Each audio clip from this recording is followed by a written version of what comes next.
Tervist, mina Illar Kohvine, vaata täna on laupäev, 2. veebruar, aastal 2019 ja täna ma teen sihukese nalja, et ma teen sihukese, noh, ma ei oska saa öelda, et ma räpi vormis teen, aga teen lihtsalt sihukese väikse nuplut matkidest sihukese luuletuse Õhtulehest sõnaga. Ja miks ma seda teen?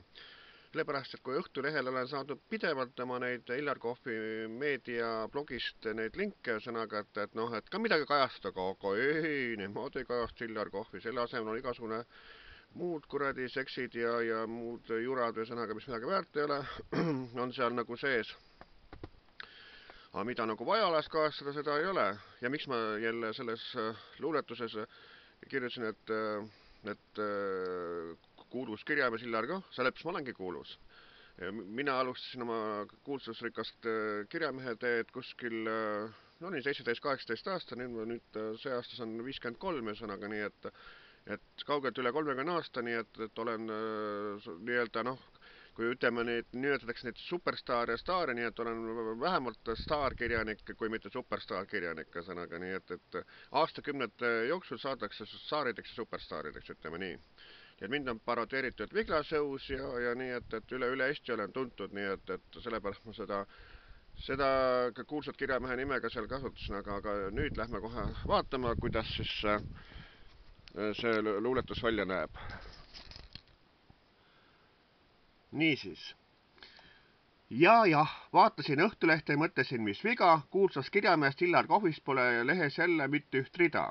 Tiraas pidi olema lehel suur, aga kauplustes seisab lehti panapaberina terve virn. Lehepunkti tagasi viiakse neid jälle suur ports, rahane kaotus on nii suur, et suisa peale tuleb ahastus ja hirm.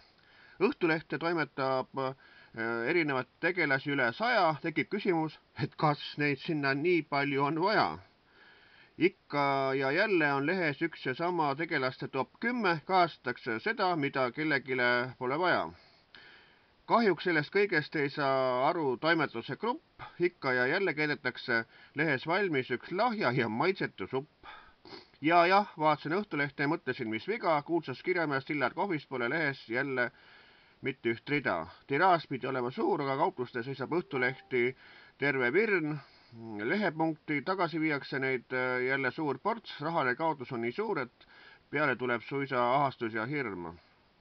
Risto Perenson on uuriva juhatuse juht. Illar Kohvi sõbrakutsele Facebookis ta ei vasta ja üldse on oma olekult kuidagi tuhma. Mida ta seal uurib, kui avaldatav kraam on lugema mittekutsuv, aga küllap ta rinnus ikka ajakirjaniku süda tuksub. Tannar Leitmaagi on seal üks juht. Igava ja hallivõit on tema tegevussuht. Päevauudistes ja veebikeskkonnas midagi eriti juhitud ei paista ning ka lugeja uudishimulik nina sealt midagi põnevat ei haista. Arvamustoimetuses nühib tool jätkuvalt Laur Uudam. On näha, et midagi erilist arvata temagi ei suuda. Lugejatelt kirju on ta avaldama kitsi, Õhtulehe teemadeks on põhiliselt seks ning ka see, kes lõi litsi. Miks on Õhtulehes alati nii vähe lugejate kirju, ma ei mõista ja aru ei saa, muredest ja probleemidest on õhk paks meie kaunil Eestimaal. Jah, vaatasin Õhtulehte ja mõtlesin, mis viga, kuulsas kirjamehest Illar Kohvist pole jälle mitte üht rida. Tiraas pidi olema suur, aga kauplustes seisab Õhtulehti terve virn, Õhtulehtide tagasi viiakse neid jälle terve ports, rahane kaotus on nii suur, et tuleb suisa ahastus ja hirm. Katariina Tomemets on jälle üks juht, aga päevauudiseid asjalikke on lehes vähe suht. Kui mõni tuntud persoon viskab lusika nurka, siis on leht täis temast mälestuskilde ja kolleegide meenutusi, juuni tahetakse veel tagantjärgi anda lahkunule musi. Sporditoimetusjuht on Siim Kera, spordiuudistes sees on ikka nii mõnigi kord oma uudistetera. Multimeediat toimetab Coleman Sten, kunagi tegi Pimp TV taga Ken Saan Ken. Illar Kohvilegi tegi väljakutse tulla Ennurattel Anne Veskit ja Marju Länikut kuulama Coleman Sten. Oma olekult on ta päris lahe vend Excel.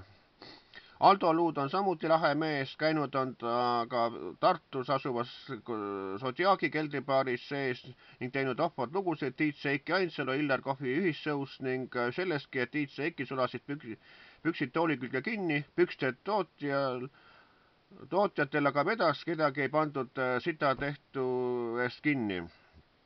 Produtsendiks on aga Niidassoo Märt, kes eelnevalt toimetas Kanal 2 Reporteris, millest tegi räpplooga kuulsaks saanud Nublu, kelle räpplood on publikule kui hingepalsam või ahvatlev narkots.